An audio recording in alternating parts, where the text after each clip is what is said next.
I'm Barbara Karpuzian, and you're watching the Everlasting Love program. When you hear the word cancer, what goes through your mind? On today's program, our guests will share their stories of how they battled with cancer and how God is working through their experience to help develop their faith and have compassion and sensitivity towards others struggling with cancer. Join us for this two-part series, How God Works Through Our Trials for Good.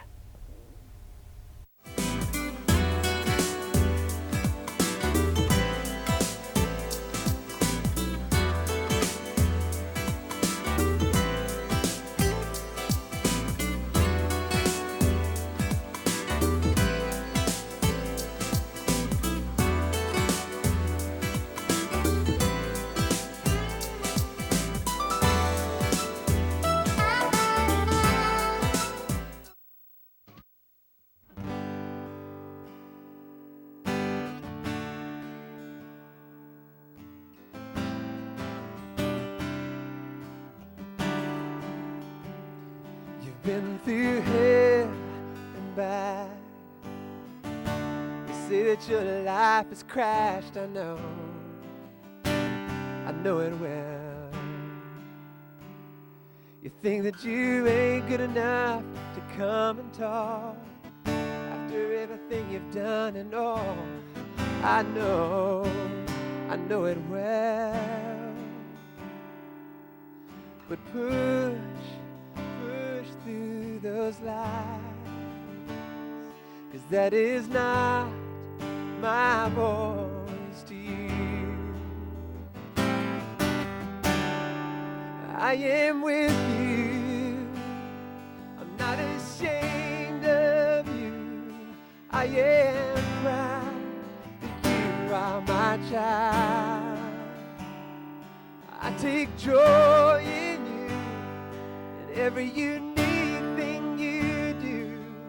You'll never, ever, ever cease to be amazing to me.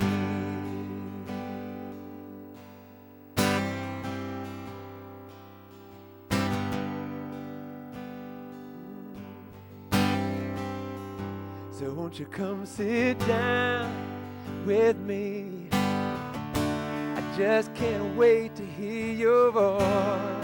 'Cause my love is deep for you, it's wide for you. There's nothing that I won't do to keep you. Oh no. Not just to see your face, it makes me smile. After everything that we've been through and all, you know it well.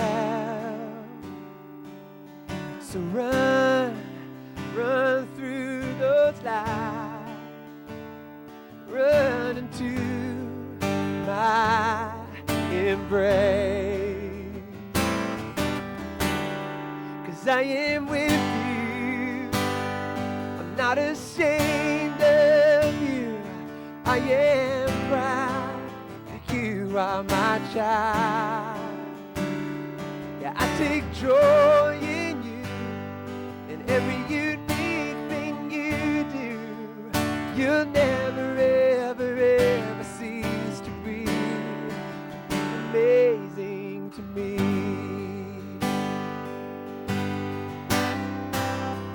Yes, I am with you. I'm not ashamed of you. I am proud you are my child. Yeah, I take joy in you, and every unique thing you do. You'll never, ever, ever cease to be. No, you'll never, ever, ever cease to be. You'll never, ever, ever cease to be amazing to me.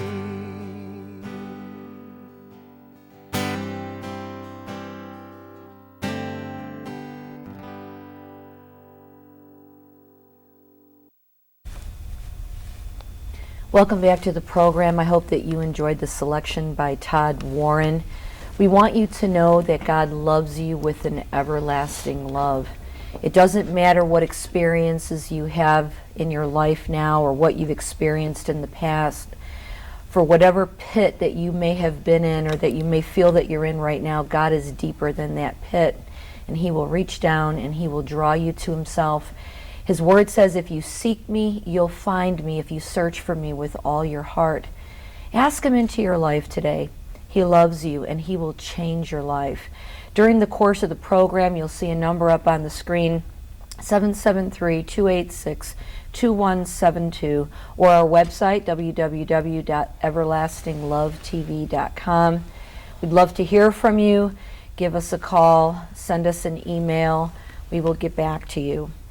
I'm always excited to do these programs because it gives us an opportunity to touch the lives of people all around the Chicagoland area. Today's topic is kind of a serious one and a difficult one that most of us don't like to talk about. I know that it was difficult for me because I lost a dad to cancer. But with us on the program today are three guests. Phil Zielke, who is actually the founder of Phil's Friends, and we're going to talk more about that later on, and Steve DeLuca and Bita Sabithi. Welcome to the Everlasting Love Program. So Phil, we're going to start with you and ask you to share a little bit about your story. We want the audience to know that this is going to be a two-part series, and on the second part of the series, Phil and his wife are going to be on the program, and Phil is going to go in depth with regards to his story. But we'd like to hear a little bit of it today, and then how you got the vision for Phil's Friends. In 2004, I was in and out of the doctor for about a year, and they couldn't figure out what was wrong with me. Through lots of tests, lots of surgeries, lots of things that went on, it ended up I had really quite a few symptoms. I was about 50 pounds lighter than I am today. Every night when I went to sleep, I would wake up time and time again, real bad night sweats. So I'd fall asleep for 5 minutes, I'd wake up, I'd be soaked, I'd dry off. That would happen about 6 or 7 times a night. And then also I had real bad pains in my hips, and that's where the cancer had already gotten into my bones. There were a lot of things that covered it up along the way. I was playing soccer, I was always very active, athletic, and I just had never broken a bone before, just tripped on the carpet playing an indoor game, and my collarbone snapped. So I was on pain medication for that, and that really masked the symptoms that I had in my hips and all the pain that I was feeling. I was very pale, I had no appetite. Finally, I was referred to a surgeon. I was doing my student teaching out in the suburbs in Roselle, and I stayed home for a week. I had a fever for about 104, 105 for the entire week. And then I had lymph nodes in my neck that swelled up to about the size of golf balls.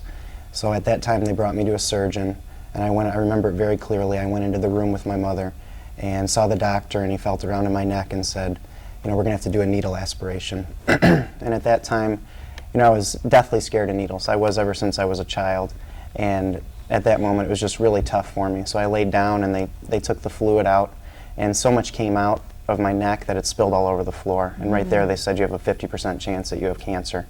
They rushed the results. The next day I was home and I got the call and they said, negative. You know, there's nothing wrong. We can't find anything wrong with you. It's not cancer. And I had felt like I was dying for such a long time, you know, for about a year. And I was trying to tell everyone, you know, there's something going on. I don't feel right. I wanted to go to bed at like 6 o'clock every night. Didn't want to hang out with my friends. You know, my girlfriend Carrie, my wife now, didn't want to spend time with her, and just a lot of things going on. And finally the surgeon said, I've seen this happen before. Sometimes the cancer will hide itself in certain parts of the lymph node. So as a precaution, they said, we're going to take it out. So I went in and had surgery the next day. The next day I was home from school. My dad's a principal. Came home. How old were you at this time? At this time I was 22. So the next day they rushed the results. I was laying upstairs in my bedroom, and my dad came home about 2 o'clock, came home early that day, and he knelt down on the side of my bed and he said, Phil, I don't know how to tell you this, but I talked to the doctors and you have cancer. And I said, you've got to be kidding me, you know, because we've been in and out of this process for about a year. A couple days ago they said it wasn't cancer, now it is. They said, yeah, it's Hodgkin's lymphoma. And at that time, you know, I felt feelings. It wasn't anger that most people feel when they go through cancer, because I'd been sick for such a long time. And finally, I was happy they knew it was wrong, so that it would finally be treated. And through that, through a friend of a friend, I was on the phone that night with one of the leading doctors in the world that specializes in Hodgkin's lymphoma out of the University of Chicago. And talked to him that night. He gave me a call and said, come in the next day. You don't need an appointment. So I went in, they sat me down in the room, they showed me my cells. They said, this is what a normal cell looks like, these are what your cells look like. And sure enough, they're all cancer. So I sat down in a room with about 5 or 6 doctors and nurses, and just everything went over my head. You know, at that time, I was kind of like a deer in the headlights, just sitting there, you know, all these terms I hadn't heard before, and it was a real tough time for me during that. And they said, you're going to come in tomorrow, we're going to start treatment right away. So there was no time for it. And I talked about all the symptoms that I had, and you know, the night sweats and the fevers and being pale and all that. And they said, yeah, you have stage 4B Hodgkin's lymphoma. And all the symptoms that I had showed that I had that for about 9 months in the most advanced stage. But it took them that long to figure that out? It took that long. In the beginning, they thought, where I had the pains in my hips, they said, maybe there's something wrong with your sciatic nerve. So they put me on muscle relaxers, and you know, everything just masked the symptoms. I had my wisdom teeth out, and those were impacted, so I had pain medication for that. So it was just a lot of things leading up to it. And you know, went through about 4 months of chemotherapy. At the end of it, was pronounced cancer-free. Went and did my first year of teaching, started in October, and then in April that year I started feeling the pains in my hips again. So I called down to the doctor and I said, Doc, you know, I know what my body feels like by now. I have the same pains again. He said, come back down. So they went through and we did about 6 or 7 bone marrows, these hip-guided CT biopsies, where they take these 6 or 7 inch needles and put them into your hip bones. And unfortunately, you know, they give you the local anesthesia, but you're awake for all this. And I remember the last one I was in there with the doctor, and I said, you know, Doc, when this comes back that everything's fine, I'm okay. And they didn't really say anything. By this time, there was about 10, 15 doctors and nurses in the room, because I was, you know, the case that they were trying to figure out. And sure enough, there were 1 or 2 cells that just didn't go away. So this time, I was extremely angry. I was angry at God. I didn't understand why I had to go through this. I thought I had learned my lessons. You know, I was living for Him now. My life was changed through it. So you looked at the cancer as being, you know, okay, so now that I'm living for you, God, then I shouldn't have any cancer. Exactly. I was trying to play, you know, that's like... an interesting mindset. Well, yeah, it was I think a lot very of us as interesting. believers have that mindset. Yeah. I was trying to plead with them and say, you know, I've been through this, I know what I'm doing, I'm living for you, and, you know, it was just kind of... Kind of like a Job argument, right? Yeah, a little game, I guess, so to say. But this time I went through treatment. They said it's going to be 10 times more aggressive for 100 times the effect. That's what they told me. And Hodgkin's lymphoma is a cancer, they don't know how people get it. It's like the doctor kind of said, you know, it chose you, and you're the lucky one. And Beta, you also have had the same the same diagnosis, correct? Yes. Because we're gonna hear a lot more about your experience on the next show, but it's the same. And I've never heard this before, Hodgkin's lymphoma. And can you tell us a little bit of what that is? Hodgkin's lymphoma, it attacks the lymph nodes, and the lymph nodes are the ones that give us immune system, a strong immune system. So when they're attacked, our body becomes very weak. Okay, and how old were you when you were diagnosed? I was diagnosed when I was 18 this March. So is there any connection here, because both of you were young when you got this diagnosis, correct? Yes. Did they say anything? Is this something that attacks at a certain age, a certain age group? Well, I think what they talked about was it's more rare, you know, in our age. When you're young, it's more the leukemias, and then it comes back again when you get to the 40s and 50s. Okay, all right.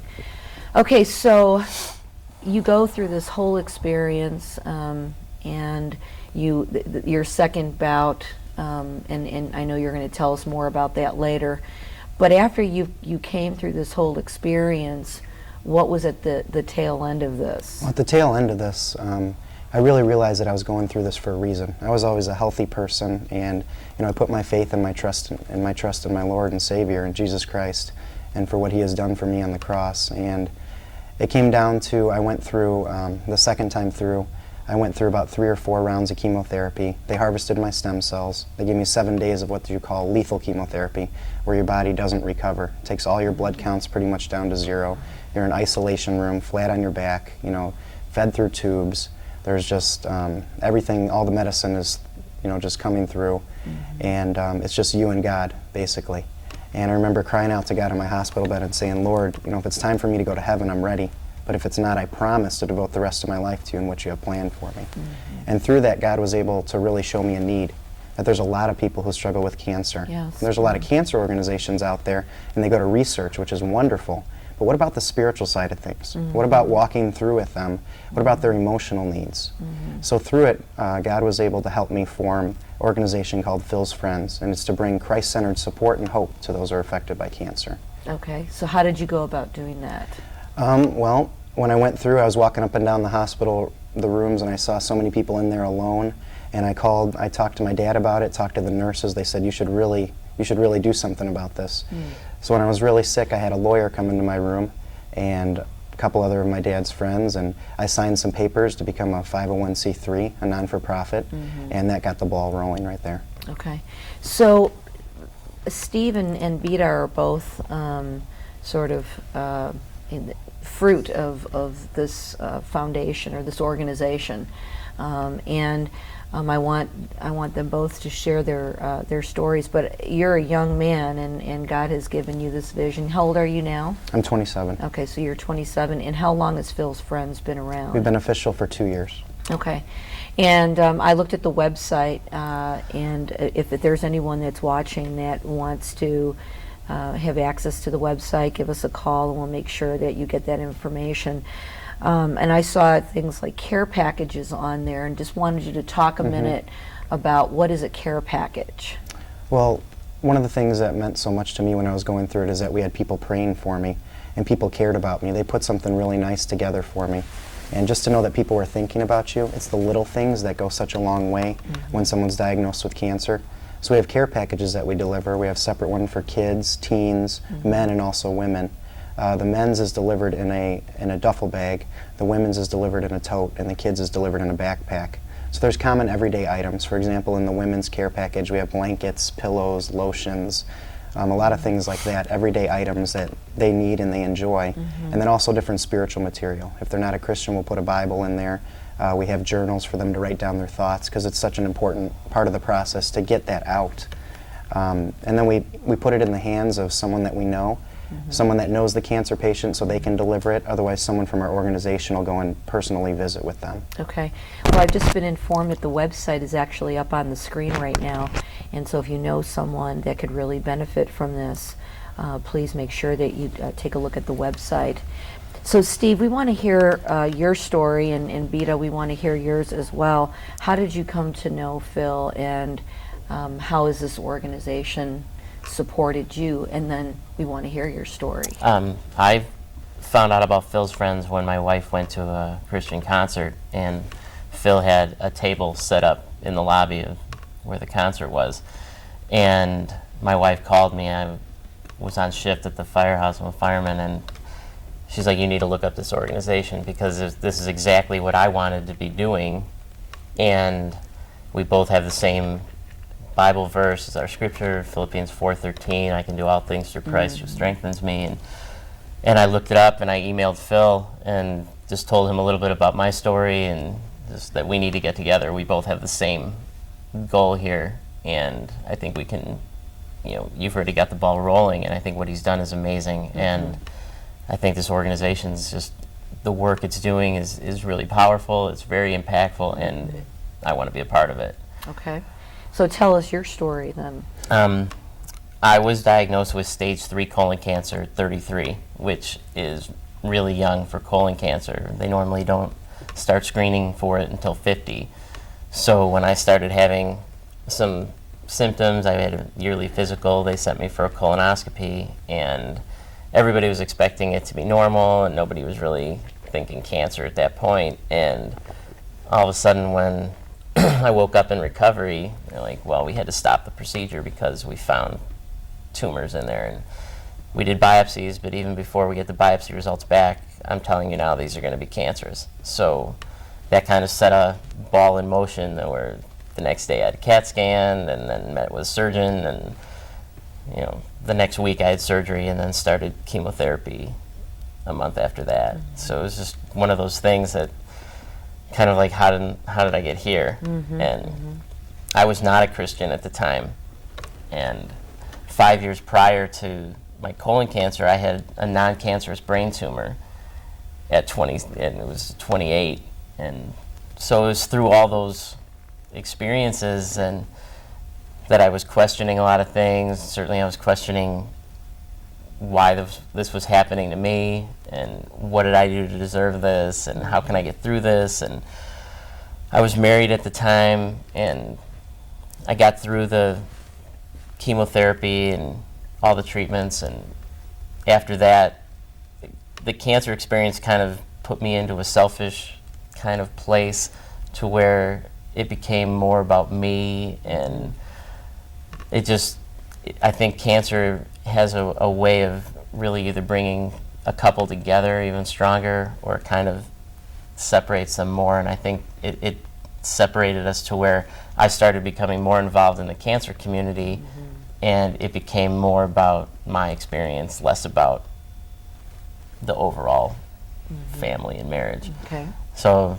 I got divorced shortly after that, and things were still kind of lost, and somebody recommended that I had give Harvest Bible Chapel a try, and this was before you were a Christian? This was before I was a Christian. I was Okay. raised Jewish, so this was... You were raised this was a Jewish, and big someone said, stretch. why don't you give Harvest Bible Chapel a try? It was one of those things that people had talked about it, and and I was so lost at the time that between the brain tumor, the colon cancer, now the divorce, it was like I'll give it a shot. And I went there, and this was I had already gone through the divorce, and it was just kind of like I really had nothing to lose. And the first day that I went there, I met this girl in the parking lot who I asked for directions, and she showed me around church, and she's now my wife. So that was the reason why you were told to go to Harvest Bible Chapel. Absolutely. I think, God did an amazing thing that day. Yes. He got me there. He had an angel for me in the parking lot waiting for me, and, certainly I can look at that as that was not an accident. So, people can dismiss it as coincidence, and Sure, I don't sure. believe that for a second. Yeah. Much the same as Yeah. the cancer was not an accident. I believe that happened for a reason. That Didn't you just have a little care package delivered into the world? I did. We just had newborn twins, so that we got married last July, and now we have twins, a boy and a girl. Awesome, yeah. So- And so you were raised as a Jewish young man. And so what can you talk about that a little bit? Sure. It was the faith that I had at the time was pretty much the equivalent of maybe a Catholic going to church on Christmas and Easter, the couple times a year, not really a regular thing. It wasn't really about faith. It was more just about tradition. And for me, I had questions. I had asked the rabbi about heaven and just what is God and what kind of impact that had. And I never really got good answers. I kind of got deer in the headlight look, and that wasn't good enough for me. And once I went to Harvest and started hearing more about Christ and the sacrifice that he made and what heaven is about and what I need to do to get there, and about the relationship that I have with Christ, and that is what it's about for me. And that once I got to that point, everything has changed, where I can see that the cancer experience, that may have been about my physical body and the treatment that I was getting, but it not only saved my life, it changed everything. Yes. I think it's interesting that the questions that you asked the rabbi as a young man, that God has answered. And I really believe that, as I said at the beginning of the program, that if we seek him, that we'll find him, if we search for him with all of our heart, and that's sincere seeking. I mean, there are a lot of folks that mock God, but those who are sincerely asking those questions, God will answer them. I just want our viewers to know that, because I did that as well in my own life. There was a period when I asked God a lot of questions very sincerely, and God was very gracious to answer those questions. So it's awesome that here you are, a true Jew today, serving the living God. Yeah. Beta, this wasn't too long ago for you. No. You just come through chemotherapy, and Yeah. so tell us some of that story, and then I'd like to ask about what it's like even going through chemo, because I hear about it and I can't even fathom it. But share your story. I was diagnosed in March of this year. I was away at college for the first time, away from my family even, and things were going good. The first semester I finished it, and then starting the second semester, I just didn't feel, I was always tired, and in class I would sleep, and my students would nudge me, wake up, but I just didn't feel, I didn't have energy. And I went to the doctor and for a checkup to see what was wrong, because I was also having irregular periods. Okay. And I went to the doctors, and they did a blood test, and the white blood cell count was too high. And they thought maybe they mixed it up with someone else's blood. So they made me come again, and they did it again, and it was too high. So they thought, okay, something's wrong. Why don't we do it again at a clinic where you can find the results right there? And so I had to travel to the clinic. It was away from college. And they took the blood, and they found it was high. So they did a x-ray and found spots in my lungs. They weren't sure what it was, so they said we should do a CT scan. So they did a CT scan, and they found more spots in the liver and the spleen. And I remember sitting in the college clinic room, and she drew out a picture of my lungs, and she drew spots. I didn't know what she was talking about, because I physically didn't feel any spots, because usually if I have a cold I can feel it, but I can't feel cancer really at that time. So I didn't feel like anything was wrong. And she explained everything to me, and it was serious because she talked to my parents back home in Chicago. So they were very worried. And my mom was away in Philadelphia, and my dad was always working, so they had to stop everything. And at that point they said, I have to come home. And so I went home.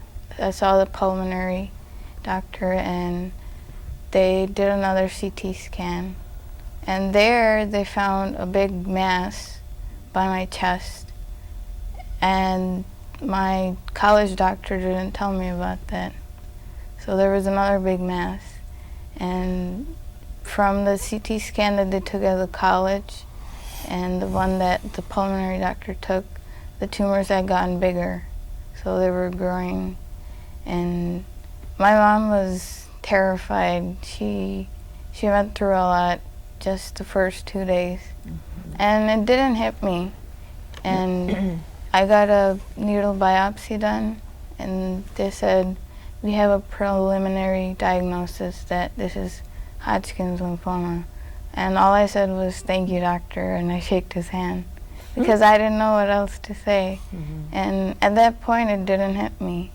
Nothing hit me because I didn't know what it was, and I don't know what to say to when I'm diagnosed. I didn't know if I was scared or anything, because I never dealt with cancer before. And so I went through surgery. I didn't want surgery. I said, I'll go through chemotherapy, but I don't want surgery. But I ended up getting surgery, and I prayed about it.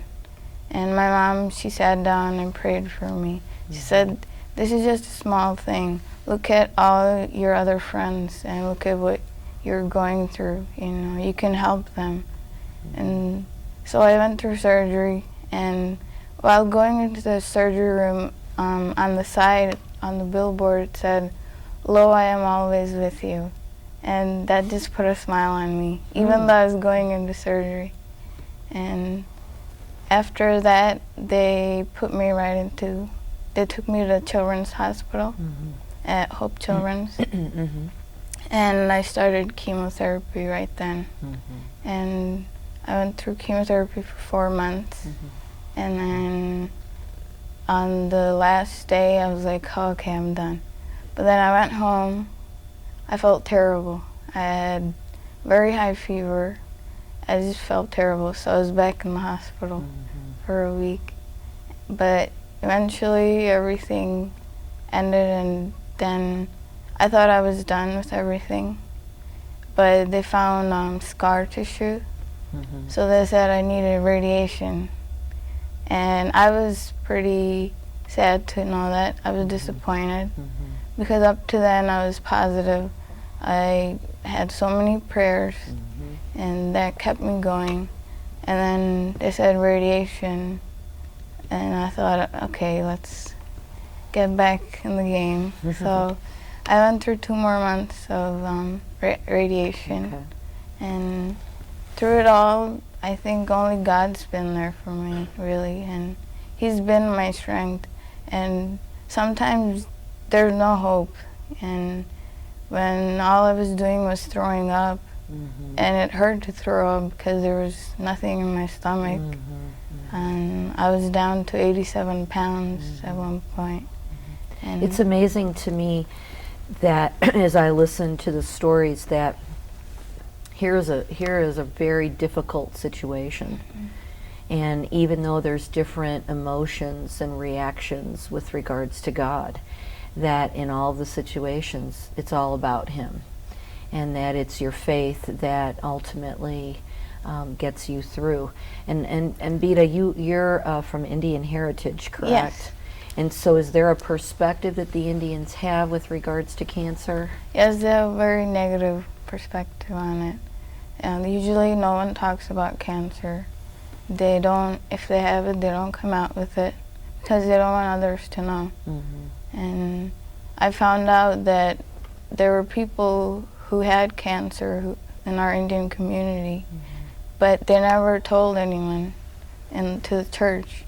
And pretty much my dad, he told a lot of people and that I was diagnosed. And that kind of brought people out to help me because you're helpless already, and if more people, stay away just because I have cancer, it puts me in a situation where I feel like there's no one to help me with this. And Phil, can you talk about how Phil's friends provide support? Can you sort of go through the process? And then maybe you can share how you feel this ministry has been helpful to you. Right now, a lot of things have happened word of mouth. So people get in touch with us, go on our website, philsfriends.org, or give us a phone call. And then they tell us who has cancer, and then we send them a care package request form. They fill that out, or they fill it out online. And then we either get the care package into their hands because they already have that personal relationship with them if they're a Christian. Otherwise, someone from our organization will go out and personally deliver that to them. Just one example, just last week we had someone go out and deliver something in the western suburbs and just sat down with a patient, and it was someone who had no family. They had no hope. They had no one to talk to. So they brought the care package, and that person just broke down in tears. Just to know that someone thinks about them, that someone's praying for them that doesn't even know them, goes such a long way. They took out each of the items in the care package and explained what each of them meant, and it's very meaningful, just those simple things that they can grab onto. And found out that this lady is someone, she did have a faith, but she had never been in church in her entire life. And she can't leave the house because she's so sick. She had no one to talk to. So bottom line, what happened was one of our volunteers is going to go out there and read the Bible with her a couple times a week. And that's what she requested. Wow. So it's things like that. And then inside the care package, there's a continued care form. If the patient sends that back to us and highlights the other needs that they have, we follow up with them in that way. We kind of want to walk through with them daily with what's going on. And, some patients, they don't want to talk about it for a while, and then when the time's right, They're ready to just, share everything and pour everything out to us, which is wonderful. So we'll follow up with them through phone calls, if they say, through emails, through personal visits, cards in the mail through our card ministry. And just any way we can bring the gospel message to them, we will. We'll be the hands and feet of Christ in any way that we possibly can. And there's no financial commitment here No, at all? no financial commitment. It's completely free for the cancer patient. That's the last thing we Yes. want people to think about Yes. during that. It's hard enough, when people, they're going through their treatment and it's so, dire circumstances, and they have the medical bills coming in, things like that. Right. So where do you get your care packages from? Care packages right now, we're quickly growing out of my basement. We have volunteers coming in on my house probably 4 or 5 times a week. There can be anywhere from 7 to 10 people down there at any given time. So a lot of people have keys to my house, and they're, they're in and out of there. They put the care packages together. Just a couple days ago, we put 30 of them together, and now they're all gone.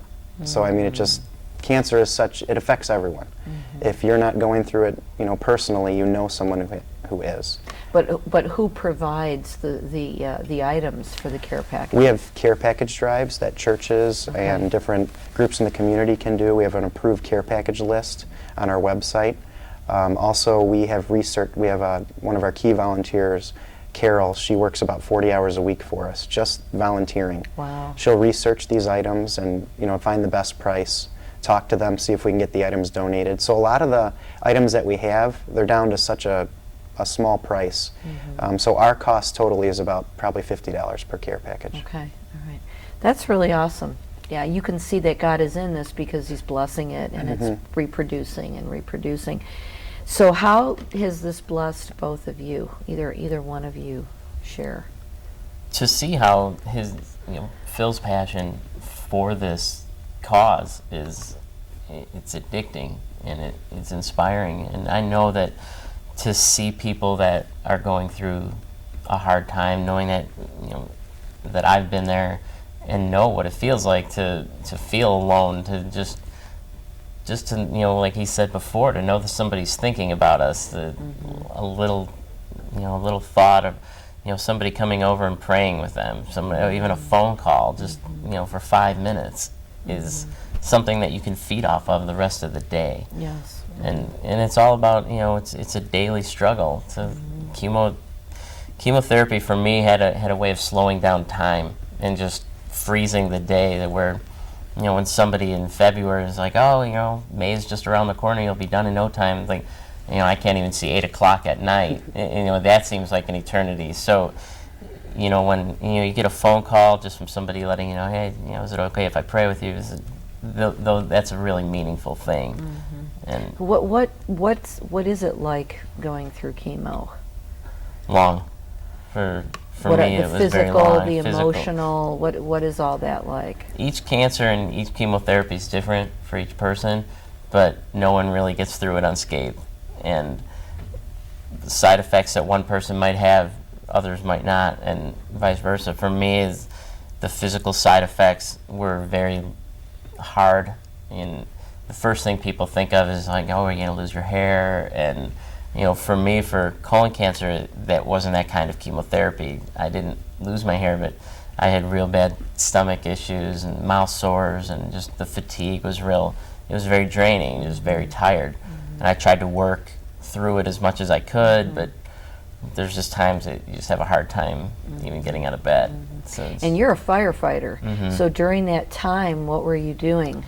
I would try to go to work as much as I could, and the guys at work helped me out quite a bit.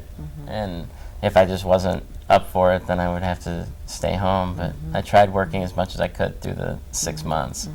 And then, You came to Christ at the age of 33? no, Or it was 37. 7? I Okay. think, yeah. All right, 33 was 36 when you somewhere. were diagnosed with the colon cancer. Okay, so you came to Christ at 37. And how did you come to Christ?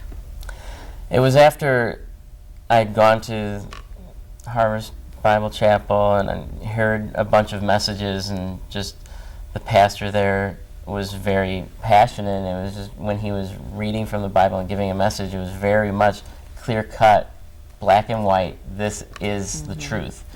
And I needed to hear that, and hearing what the truth was and knowing that you need to have a relationship with Jesus Christ, and that is the only way. And it was that kind of message that I had heard, and just knowing that in my darkest time, in my time through the brain tumor and the colon cancer and the divorce, that God was with me the whole time, and I never really was alone. Yes. And that, for me, was what I needed to hear. And that. So right now, if somebody asked you, who is Jesus to you, what would you say? My King. Okay. And that You said that very quickly. that Yes. he is what everything is about. And the rest is all just stuff. And cancer may take my body, it may take my hair, it may take, surgery and little things like that, but it's my faith and my relationship through Jesus Christ. That is going to be what my life is about. I have one more question with regards to that. How do you nurture that relationship with him? By constantly feeding it with being in the Word, surrounding myself with people that are also in the truth, not, I can't really say not being tempted with other things, but surrounding myself with the proper barriers, with the proper accountability guardrails. and Absolutely. It's being in a group. It's being, talking with Phil, having a goal, having a Christ-centered foundation. Yeah. That's how I feed my relationship. Yeah, I think that's awesome, because I was just sitting here thinking that a lot of times in our society that we group people. We just group people. And we don't look at people as individuals. Yeah, there are some characteristics. I'm Middle Eastern, we like hummus, okay? I think most of us do. But what I mean is that we don't look at individuals' stories, and we have a tendency sometimes to even say, well, you just don't know. But each person has such a powerful story, and how each person has a spiritual DNA. And God just loves and cares so much about each individual person. I'm thinking about the multitudes of people in India. We just group people, but God looks at each person with such, with precious thoughts, and with such intense love that He's willing to reach down into our lives and touch us through our circumstances. It's amazing. He loved us even before we knew Him. He loved us while we were yet sinners.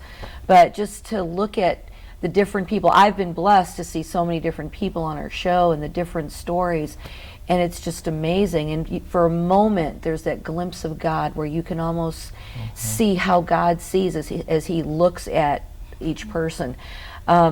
Beta, so how has this, Phil's Friends, how has that blessed your life? Oh, Phil's Friends has really blessed me, because now I want to reach out to people my age, and Phil's Friends has showed me that there's a big need. And when I go back to college, I plan to tell students my age about cancer, because many of them don't know what it is, and most of them are just scared. And Phil's Friends has been it's been like a helping hand to everything. The first time I called, I was very nervous, because I never talked to anyone about cancer. And someone with the same type of cancer too.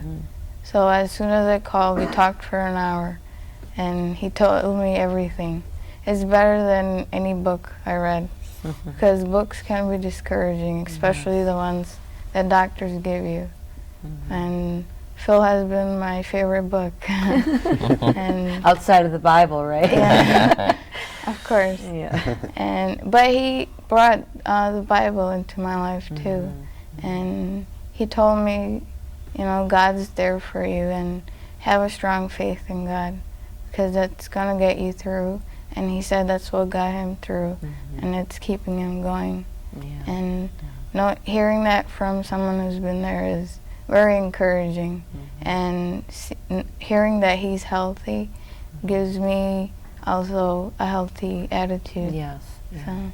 And you shared your experience with chemo, and just talking about the pain that you experienced vomiting when there's nothing to vomit, and just thinking about, you know, you're young, Steve, but just thinking about how young you both were. You were 18, you were 24. And just, I'm thinking 24, I was having my first child, and but just looking at how young you are and thinking, wow, that just comes in there and it feels like it's sort of zapping some of your youth, but then to be able to sit here and and the strength of God is exuding from both of you.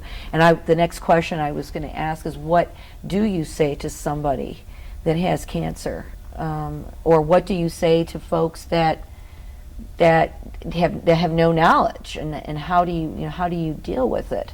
And you said you're going to go back to school and you're going to tell people. What are you going to tell them? I'll tell them my experience, because I think that's a great way of telling others, and giving them knowledge on what people go through during cancer and what plays a really big role in anything, not just cancer, and that God needs to be there. And if you start off with God in the first place, it'll make it much easier. Yes. And, so Phil, did you ever, we have about like 10 minutes, did you, because you talked about getting angry, did you ever blame God? Yeah, I did. Because I want to be real about that, and I know that when we're going through things, that yeah.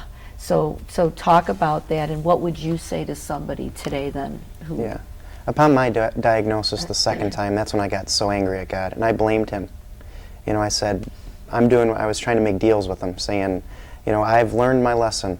You know, it's time now for, I don't understand why I'm going through it. I was so upset, and I just screamed at the top of my lungs. And the biggest thing, the hardest thing for me, because I was a person who always had such a strong will, and I would try to do... No, not you. Well, I would try to do everything on my own, and I didn't care what anybody said to me. I was going to accomplish that task. Right. When you get sick, when you get cancer, you really realize that this is out of your control. You can't physically heal yourself. Right. God is the only one that can do that for you. So yeah, there was a lot of time, you know, a lot of hurt, a lot of anger. And the hardest thing for me was having to tell my family members. You know, the second time that I was sick, telling my fiance at the time, Carrie, who's now my wife, telling her, because how much I knew it was going to hurt her, because she poured everything into that situation for me, and she was so positive around me. So once I got over that negativity, and I finally let the situation go and gave it all to God, because He wants to take it from us. Yeah. You know, so often we try to do things on our own, and the less we do, the more He can do. Yeah. The more He can do through it. Well, I was just sitting here thinking that the tenacity that you have, you said, you know, I would take charge of my life and always did what I needed to do, but it's amazing that God still wants to use your tenacity. Yeah. And He still wants to use those amazing gifts that we do have. And so this situation, even though we you know, it's not God imposed. We know that we live in a fallen world, because I think immediately about viewers who are saying, well, you know, if God is so good and He's love, and you know, why is there this, that, and the other?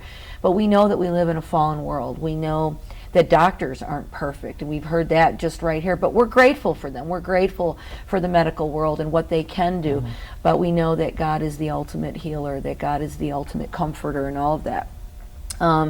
You know, but just to hear you kind of share that, but God took, you know, used that situation, which is kind of the theme of our program, and He has used it for the good, and sort of molded that tenacity and sort of focused it in a direction that is going to bear fruit for the kingdom. Yeah, He really just flipped my life upside down. Yes. You know, I was all selfish motives about everything. This is what I want to do. It was I.